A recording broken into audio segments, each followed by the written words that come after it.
Hi, this is Kaws. You're at the Make Something workspace. I'm teaching a class on the basics of character design.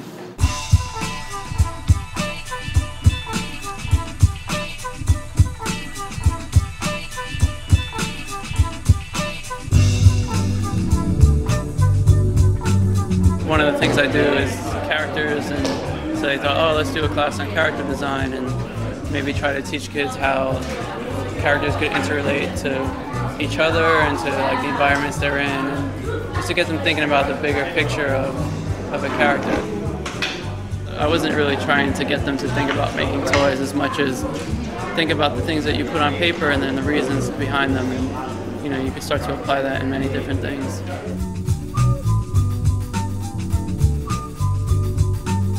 Through working together, we're going to see what your interests are and hopefully help you identify how you want to represent yourself in a character, how you want to, create something that can grow. Brian, or often known as Kaws, he's taking us through his character designing process and showing us how he creates the different characters and his process in which he puts it on paper and makes it come alive. So it's very insane.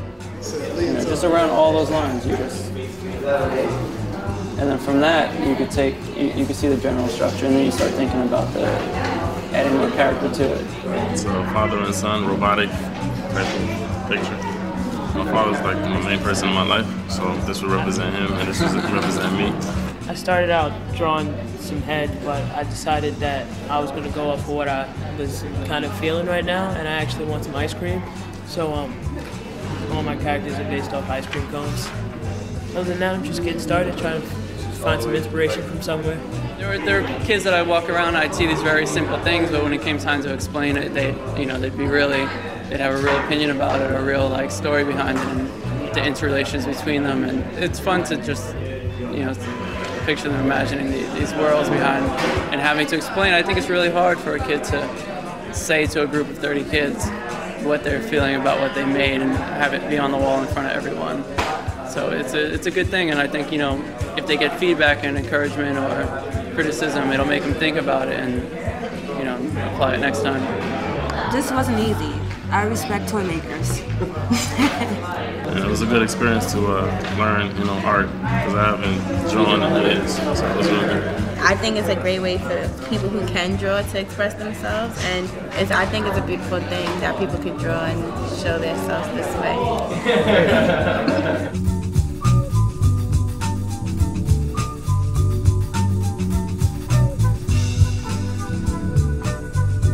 In my high school, actually, we had no art program, and I got them to let me get out of school early to go take classes at this college in my neighborhood.